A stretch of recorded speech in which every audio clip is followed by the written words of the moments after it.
What is going on? Good evening. It is 10:36 p.m. and as you know, every single Friday night at 10:36 p.m., I get on and do a Friday night live with Ken Walls and Glenn Morshower.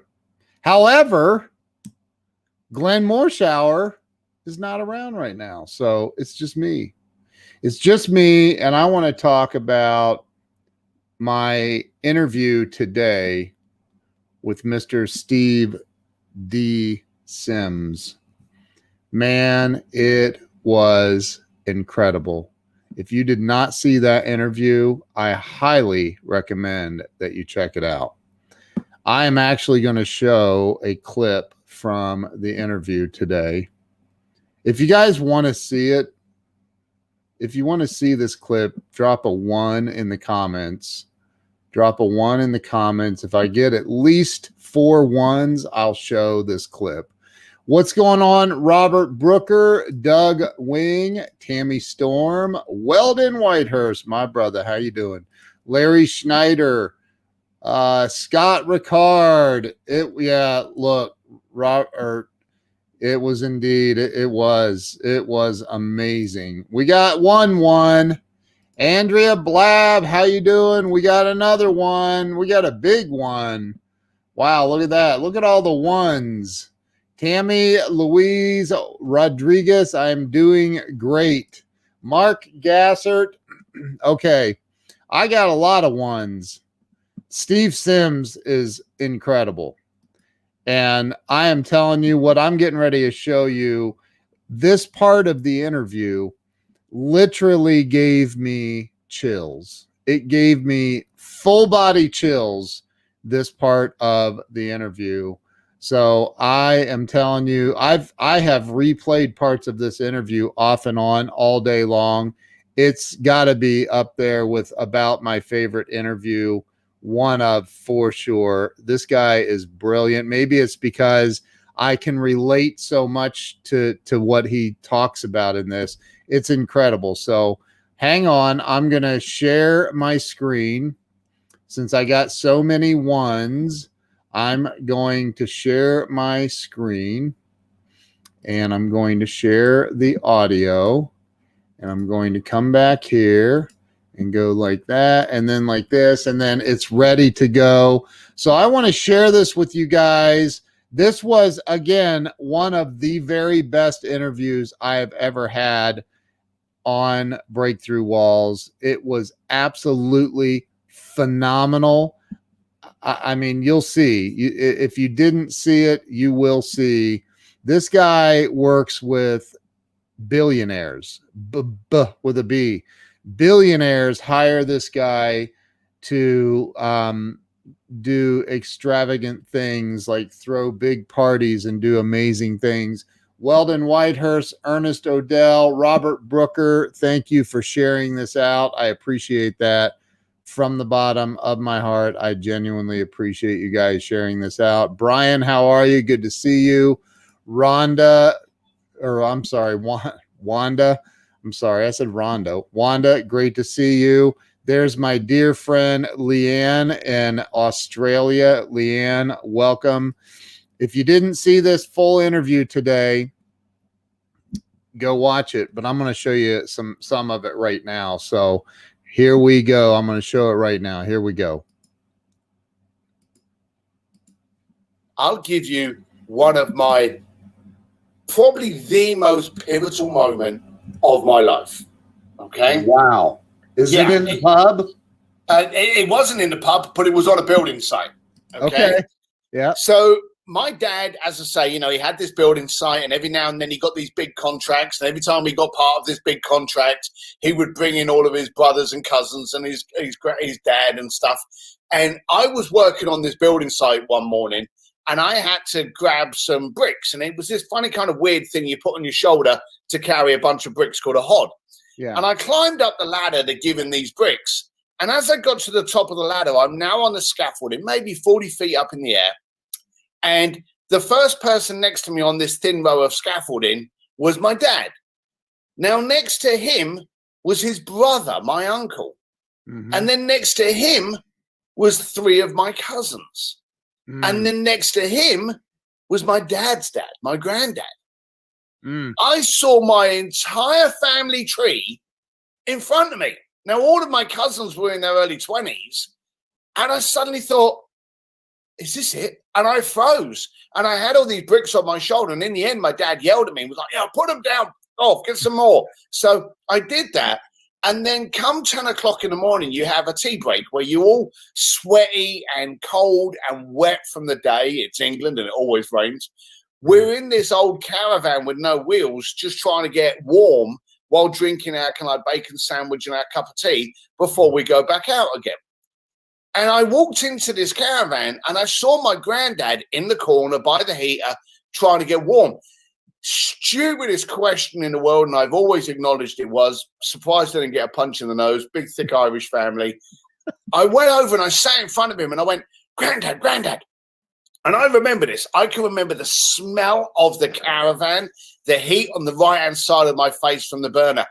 Granddad, Granddad, did you think you would ever be doing this at your age? Oh, God. And as I say, that deserved for me to be smacked in the Tuesday. He didn't look up. He did not make eye contact with me while he was sipping his tea with both hands on it. But he said these words. He said, son, if you don't quit today, you'll be me tomorrow. That just gave me chills. All of a sudden, the caravan went quiet and I was like, whoa. And all of a sudden, the bell goes and everyone has to go back out onto the building site. As we went out there, you know, my dad was walking off because, you know, he was the foreman of the building site. I was like, Dad, come here, Dad. And he hated me calling him Dad at the building site. Like, Dad. So he came in, what? I said, Dad. And I said to him, I said, I went in there and there was Granddad. He was over there and he was over in the corner. Whatever. I said, would you ever do this? And he said, if you don't quit today, you beat me up. I've got to quit. My dad looked at me, and at that time, my granddad walked behind me, and they looked at each other. And my dad just turned around and said, we're light-handed. You finish Friday. And this was like Tuesday or Wednesday, something like that. I was like, okay. Now, he always supported that I was out. Yeah. Okay. Always supported that, okay, you want to try something else. Make mistakes, but use those mistakes, grow from those mistakes, relish in those mistakes. He was the first one that taught me the mistakes are the education on what not to do. Yeah. And mistakes should never be the final curtain call. You can only lose a fight when you stop getting up. Yeah. And it was all those kind of things from the thick Irish mentality. But my mum, the Irish mum, oh my God, you know, it was a case of every meal, you think you're better than us, don't you? And I'd say to her, no, I don't think I'm better than you. I just think I'm better than this. I think I can be something, Mum. You know, I think there's something out there for me that I'm supposed to do. I don't know what it is. And she would always revert to, you think you're better than us. Oh, for God's sake. So we never, after that, connected. But that was the moment that I went, all right, I'm going out swinging. And if I win, great. If I lose, because I had every excuse, I had every privilege to be able to turn around and go, what do you expect? I'm a bricklayer from East London. I gave it a shot. I failed. What do you expect? I had every back out possible. I was even rehearsing one-liners when people would laugh at me in the pub because I'd seen them doing it to other guys who were trying to do businesses and fail. Yeah. And I also realized then, no one actually worries about failing.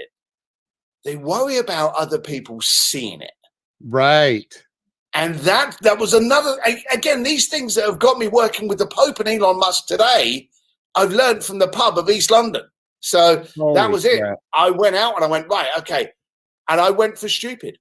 I decided that if everything I tried to do was the most ridiculous, stupid thing I could go for, if I went for stupid and failed, I achieved the ridiculous.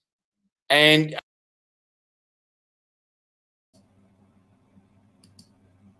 that was from today. Steve, are you still on here, man? I saw Steve pop in here. Dude, that was from today. that interview was from this morning. It was one of the best interviews I've ever had out of 270 plus interviews on Breakthrough Walls. It was one of the most powerful interviews.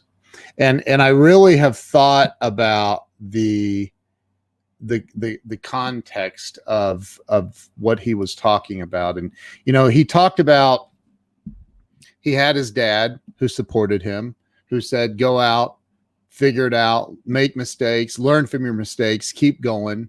And he had his mom, who we all have that person in our lives that says, oh, you think you're better than us. You think you're better than us. You think that you can do things that we can't do. Or, you know, we all have those people at some point in our lives that holds us back. Excuse me. It doesn't have to, but it does with a lot of people. It holds us back. This right here. Steve Sims said this today on the show. It is so powerful. The hammer may not be the sharpest tool in the shed, but it's pretty darn effective. What if, ask yourself this, because I titled this, when are you just going to go out and do it? When are you going to go do it? Nate Martin, did you give up on Twitch? Dude, there's so many trolls on Twitch, I can't handle it. And quite honestly, they hit my feed and are offensive. They're just, I ain't got time for all that, man. When Twitch learns how to get rid of the trolls, then, you know, maybe I'll stream over there. But, you know, so think about this. I want you to think about this because Steve said today, you know, then there was his mom. He said, mom, right? Oh, you're hyena. Okay, dude, welcome, bro. Glad to have you here. So he said today in that interview, he said, you know, his mom was like pushing back, like, oh, you think you're better than us. And, you know, how many times have you had a thought or an idea in your life and you shared it with other people? Like, I want to achieve this great thing in life. I want to do this massive thing. And there was somebody in your life that held you back because maybe they didn't believe in themselves. Maybe they felt bad about themselves. Maybe they're living in the crap of their past and they want to keep you down in that with them. Think about that. How many things could you have accomplished in your life up to this point if you weren't afraid, like Steve said, you weren't afraid of how others were going to judge you? See, I think that most people don't go out and really stomp on the gas of life. I think that most people don't go out and take massive, massive chances in their lives because they're afraid that if they do, maybe they're not even afraid of the failure itself.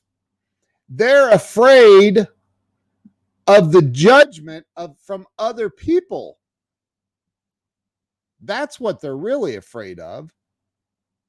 They're afraid of, if I do go out and try this. Steve talked about it today. I mean, if you didn't watch that interview, go watch the interview. I am telling you, it is so good. I thought about replaying the whole interview again, and I may do that in the very near future. But think about this. Think about this. If you were to lose the fear of failing, not failing, because you're going to fail. That's life. That is literally life. We fail, period. And the people that you're afraid of judging you for your failures, they're failing too. You may not know about their failures, but I promise you they are. They make mistakes. Everybody does. If you had no fear of the judgment from other people,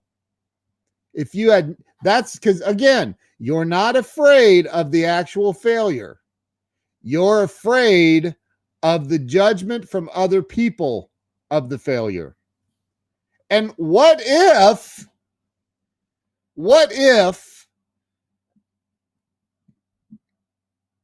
you didn't fail? What if you actually didn't fail? Have you ever thought about that? Like, really thought about it? Have you ever prayed on that? Have you ever meditated on that? Have you ever written it down? What if you actually didn't fail? What if you had this big vision, this big dream, this big thing that you were going to do to help you and your family and the world, and you were going to make this positive splash in the universe? You were going to make a difference in the lives of other people, a positive difference, and it all worked out. Do you know I have this sticky note, and I've had this for a long time on my computer screen. I'm going to share this with you right now. The universe is conspiring for me. How many of you have ever met someone that says, well, you know about Murphy's Law. You know all about Murphy's Law. How many of you have met somebody like that or know somebody like that?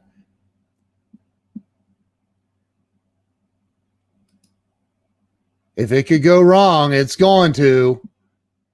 Man, get away from those people. Get away from those people. What if it could all work out for you? What if you didn't have the fear of other people judging you for your failure? Right? What if you didn't have that fear? Or what if you knew how to handle that fear? Because the way that you handle that fear is you do it anyway. So like I said, when are you going to go out and just do it? When are you going to go out and attack your life? Man, this is not a practice round. This is the real deal. When are you going to go out and with a positive attitude, positive energy? Right here's this, right here. Go for stupid. When are you going to go for stupid? That's what Steve said today. He said, I just decided I'm going to go out and try the stupidest, most outlandish things I could possibly try.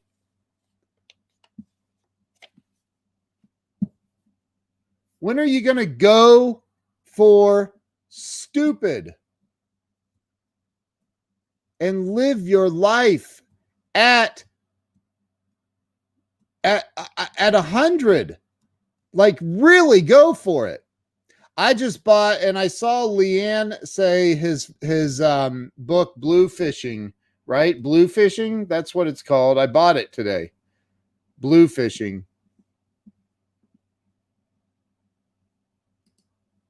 That's it. I started a new business. And as you go through the steps of a new business, you're going to run into obstacles, man. You just got to keep plowing forward. You got to keep a positive mental attitude. You got to keep pushing. You got to realize that you're going to hit obstacles. You're going to hit failures. You're going to be overwhelmed with fear. Dude, thank you, Nate. I appreciate that. I wish Glenn was here with me. He is on a movie set right now, filming a movie down in Louisiana. So he can't be here tonight. But, you know, look, Tammy says, yes, I feel like the universe brought me to where I am right now. It's the perfect fit. Like, I belong and I am now doing it. I don't care what anyone thinks, and I love it. That's awesome. I love that too. You have got to get your foot off the brake. I mean, you don't have to. Obviously, you don't have to. You can, how many times have you said, and be honest, I gotta get started on this. I'm going to start tomorrow. I'm going to get going on this tomorrow. I've done it. I've done it. We've all done it. We've all done it. You've got to stomp on the gas of your life. You got to stomp on the gas.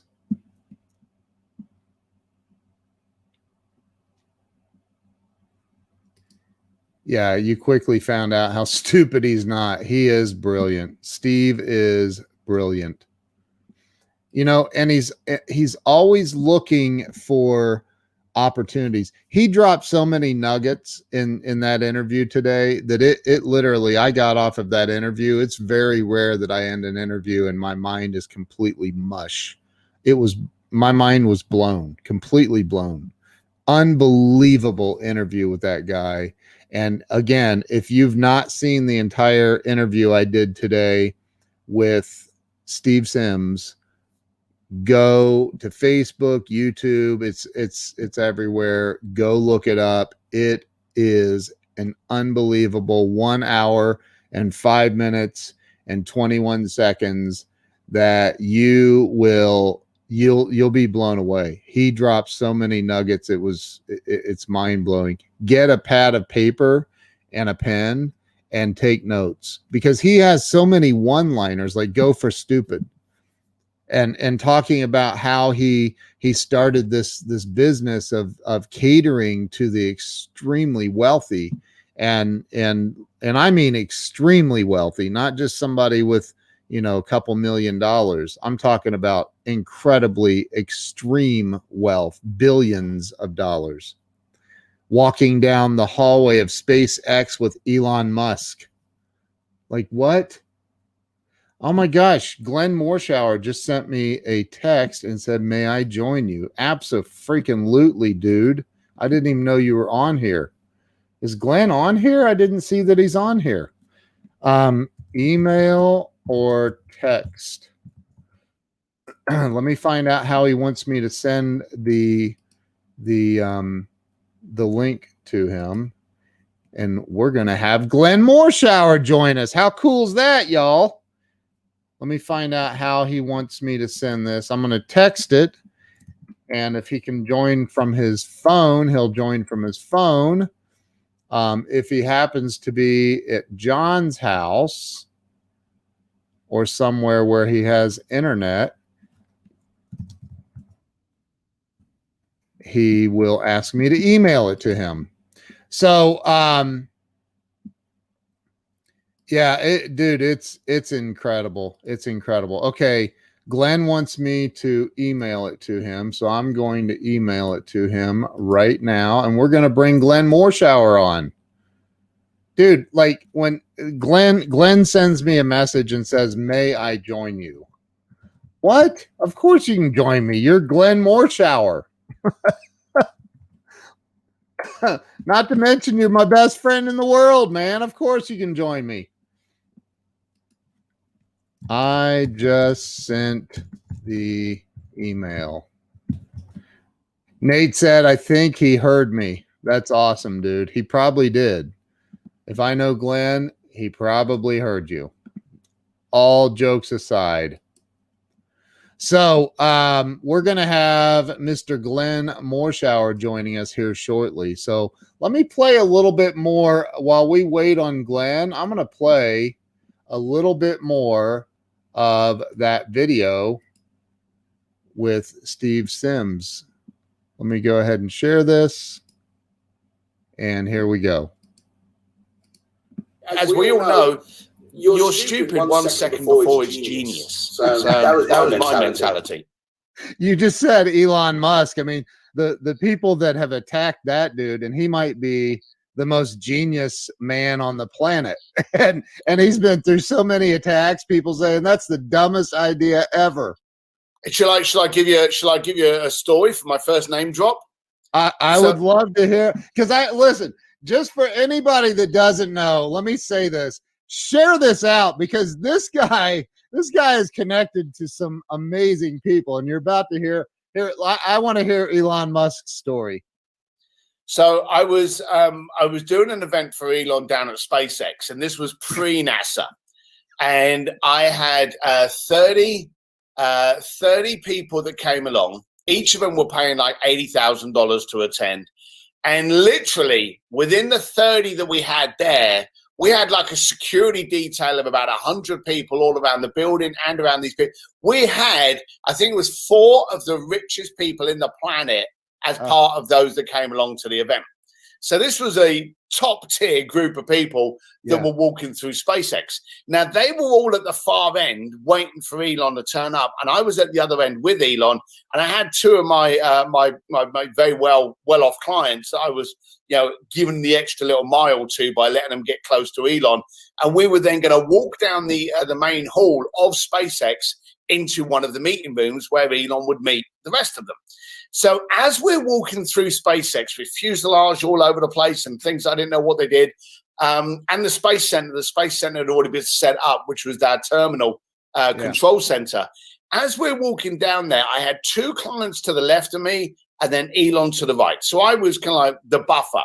Now, the guy next to me was just thrilled to be in the room with Elon, would say, hey, this is a great pleasure. Or, wow, what is that part? Just murmuring. It took about 12 minutes to get to the room. The guy on the far left was getting a little bit aggravating. He wanted to enter into a conversation with Elon. Hey, so how did you do this? Why did that happen? How did that happen? And he was trying, and he was a bit, and a couple of times I went, hey, calm yourself. We got time for these questions. Right. Calm yourself down. Now, it was at the time that NASA was publicly ridiculing Elon for being it. There's no space for a privateer and someone in the public sector to enter into the space industry. They don't have the knowledge. They don't have the. This was stuff NASA was releasing. Wow. Okay. Yeah. So the client on the far left, I'll save his name for sheer embarrassment for him, but he suddenly turned around and he said, Hey, how do you feel about NASA? Because there was a rumor, it's never been qualified, there was a rumor that NASA had actually engaged a PR firm just to discourage and discredit Elon. They had actually gone as far as to set up a team just to send out these kind of tweets. Wow. So this guy turned around and said, what do you think about NASA always kind of saying you can't do this and you can't do that and, you shouldn't be doing this? Elon never even stared at him. We carried on walking. He never missed a beat, but he turned around and he doesn't talk. He's not a great conversationalist. Don't invite him to a dinner party. He's not the king of the room. And he just turned around and he said, they will always laugh at you before they applaud. And that's all he said. And I think it was like 10 months later, NASA entered into a contract and SpaceX became a government center. And now I was pissed off because now I couldn't get in there. But that's all he said to this guy. And it was like, you're right. They will always laugh at you before they applaud. Wow. Somebody type that in the comments, please. That's brilliant. So I think Elon Musk is one of the most brilliant people in the world. How do you go from a mason, a bricklayer in East London in a pub to hanging out with and being not just hanging out with, but being a buffer for Elon Musk from these? How does that happen? I'll give you the condensed story. But again, I said to you that I always wanted to go for stupid. And so a friend of mine was a stockbroker in East London. And he always wore a suit, and I always therefore thought that he was like, some character out of the Wall Street movie, and I wanted to be that because I always had jeans and big Wellington boots on. Yeah. And so he told me about this trainee position where they were sending people to Hong Kong because Hong Kong was what they called the tiger market at the time. So I actually talked my way, and that's a whole story in itself, but I talked my way into getting a job in Hong Kong. Now, I left the audition for that, the interview, thinking there's no way in the world I'm going to get a job as a trainee. I've got eyebrow piercings and tats, and I'm 245 pounds of ugly. I'm not the kind of character that you want turning up to discuss your finances unless you owe some money to Big Johnny, and I'm there to collect it. So I literally just I tried for it because I was going for stupid. they had to get like about 200 people over to Hong Kong within a very short period of time. For some reason, I got in. So they flew me over to Hong Kong on the Saturday. I got drunk with them on the Saturday night, got drunk with them on the Sunday night. I went to orientation on the Monday, and I was fired on the Tuesday. So I'm now in Hong Kong with no job, but I had separated ties. I was now completely alone. I had all of my excuses. Part of the contract was that I had the apartment for 3 months and a return aircraft ticket. So I could have left at any moment. And I could have walked back in the pub and go, boys, what do you expect? I'm a brickie from London. I shouldn't have been in Hong Kong, but you want to see that? Yeah, that would have been fine. I'd have been the king of the conversation for a few weeks. Right. But I also thought, again, what if I try? What if I try? I tried to get a job. I couldn't get a job. The funny thing was I ended up very depressed in a very dark moment of my life, getting drunk out of the side of a dodgy nightclub in Wan Chai. And if you know where Wan Chai is, you're the kind of deviant that I was throwing out of those clubs. So Wan Chai was just a seedy club area of the early 90s, late 80s and early 90s.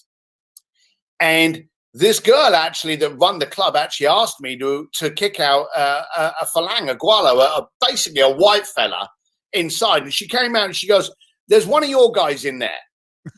And I'm like, I'm on my own. So how can she like, you take him out or my people will come and hurt him. And I said, look, I want nothing to do. She said, you do that. I pay for your drink. And I thought, I can drink, woman. So I'm on that deal. So I went in there and said to the guys, look, leave because I've asked you nicely. Come back tomorrow and I'll buy you your first beer. Or if you don't go out the front door, I know you're going to be dragged out the back door with hammers and you probably won't even see Tuesday. So I'm hoping there's a little bit of smartness in there. I'm going to be waiting outside of the. I really want to see you paying bill and walking in the front. All right, boys. And I got up and left. Didn't threaten them, didn't try to intimidate them. There were 3 of them. 10 minutes later, they walked out and they were like, "Thanks, man. We'll be back tomorrow." And I was like, "Yeah, good for you." I didn't care. And she came over and she said to me, because she was a little bitch. She said to me, "You work here now. You work for me. You work for me." And I apologize if I'm offending anyone with the accent. But she's like, you work for me now. Dude, this is and great. I'm like, what do you mean I work for you? And she's like, yeah, you work for me. I have many clubs. You work for me. So I was thinking, well, I got no money, So I started working on the door. First night on the door, the following day, first night on the door, those bastards came back. They expected their first beer. Yeah. So I turned around to her and I went, I got the guys out yesterday. We need to get him a beer on the house. And she was like, fuck off, you pay for beer, you pay beer, you promise you pay beer. I had to buy those bastards a beer. But the thing and you had no money. I had no money. But the funny thing was, I was now on a soapbox where I could watch people. Now, I was very good, even though I was a big fellow and I was quite handy with myself at the time, I never got into a lot of fights. Right. Because I was able to go up there and go, look, we can dance, but I'd really like not to, because no one's going to win. Any chance you could just like leave, and that would always be my kind of way. And I always discovered that if you push someone into a corner, they've only got one way to come back, flying at you. Right. But if you give them a couple of angles to keep that pride, keep their honor, I was probably the best bouncer that never had a fight. It was beautiful. So she started putting me in some of her more upscale clubs. Yeah. And that was it. I suddenly got to see rich people. And I suddenly got to see how they handled themselves, how they handled other people. Because you can tell someone that thinks they've got a bit of money, or they're wearing a watch and they make sure the sleeve is pulled up just so you can see it's a Rolex, just so you're impressed.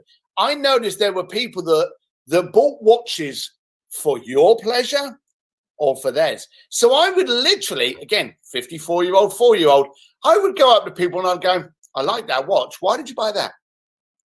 And I would like to understand the reason behind it. Yeah. And you'd get some people that would turn around and go, oh, well, this is 15 grand. And you could straight away know that those were the people that were trying to impress other people. Okay. Yeah. And then you get people that turn around and go, my dad always wanted a Rolex. In fact, this was my dad's Rolex. And he's no longer, and you just got to know people. Yeah. And then here came one of my pivotal moments. I was doing very well as a doorman, being asked to look after various things, yacht parties, mansion parties, all these kind of things. Yeah. And these guys, I wanted to find a reason to talk to them. I've often said, getting your foot in the door, especially today, that's dead easy. You know, you text someone, you DM them, you send something to them in LinkedIn, you like that Tinder, whatever. Getting your foot in the door is really easy. Being so irresistible and so much of value that they never want you to leave, that's the real talent today. So I realized that I had to find a way to have rich people wanting to talk to me. Now, because there was no Google in the 90s, I knew where all the best nightclubs were. So I was literally going up to people going, hey, what are you doing Thursday? There's a party up the road. You know, do you want me to see if I can get you in?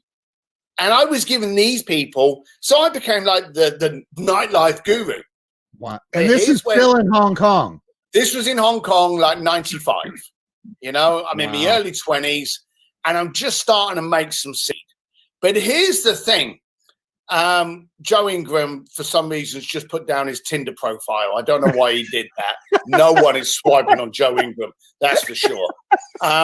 So these guys came in that were regulars of mine, and I'd always sorted them out on tips. You know, do you want to go to this party? And they'd be like, oh, cheers, Steve. You know, here's $50. And I'd be like, oh, yeah, cheers. And that's how it worked. And they came to me and they went, hey, are you going to the yacht party? Now, if anyone knows Hong Kong, it's actually a very, very small island, and it's got loads of harbors around it. Yeah. So I said to him, I said, cockily, I went, I probably will. Because I was always turning up at these clubs and parties because I was 9 times out of 10 the doorman. And they would say, are you going to the yacht party? And I'd be like, yeah, there's loads going on. Which one are you talking about? And they told me what yacht party it was. And I went, why aren't you guys going? And they went, oh, we can't get in. And they started giving me these excuses. I was like, oh, okay. And I killed the conversation. I walked up to the front door and I'm stood there with my fellow meathead.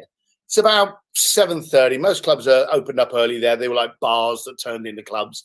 Yeah. And it was about 7:30 at night. And I said to him, stay here a minute. I'm just going to take a little walk. And so I took my tie off. So I just had a black suit on and a white shirt. And I walked down to the harbor. And I found a girl that was getting everything organized for this yacht party. And I walked up to her and I said, hey, how you doing? And my name's Steve Sims. You got 4 of my boys coming here tonight.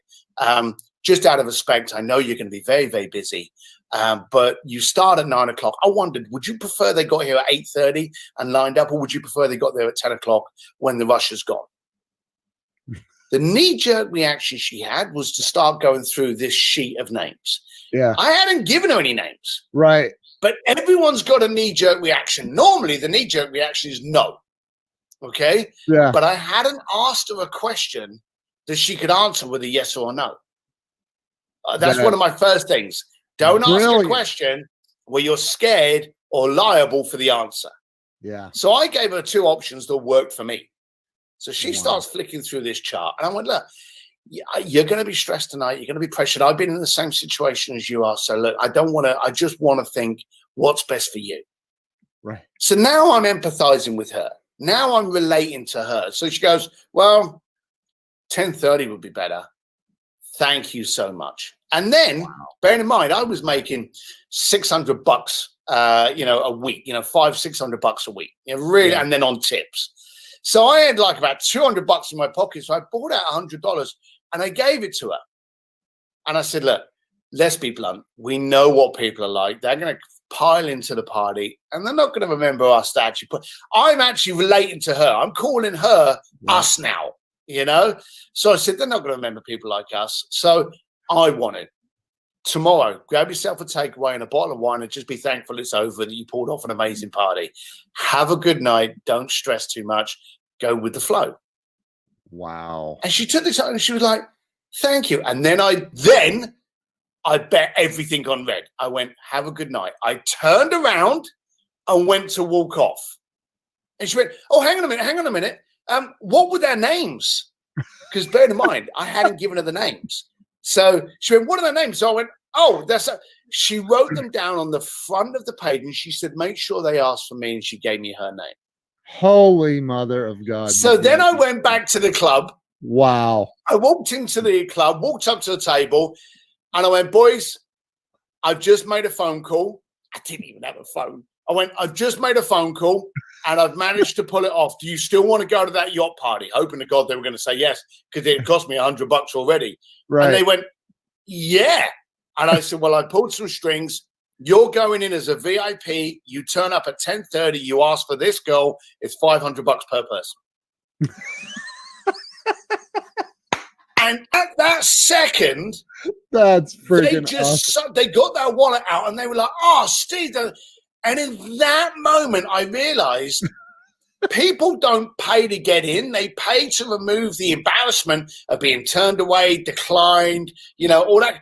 People will pay for anything, if it's a value to them. And so it worked. So they went down, they enjoyed it. She started telling me more about the parties. I went from a doorman to throwing my own parties in clubs that weren't doing very well on slow nights, taking over mansions, taking over penthouses. And it grew to, in the end, the events that I ended up throwing or working with over like my 25-year-old time frame. I've worked with the Ferrari Formula One team for Monaco, the Kentucky Derby, the Grammys. Just finished this year, 8 years working with Sir Elton John on his Hollywood Oscar party. So it's kind of got a little bit from working at the clubs, but that's the kind of thing that I got involved in.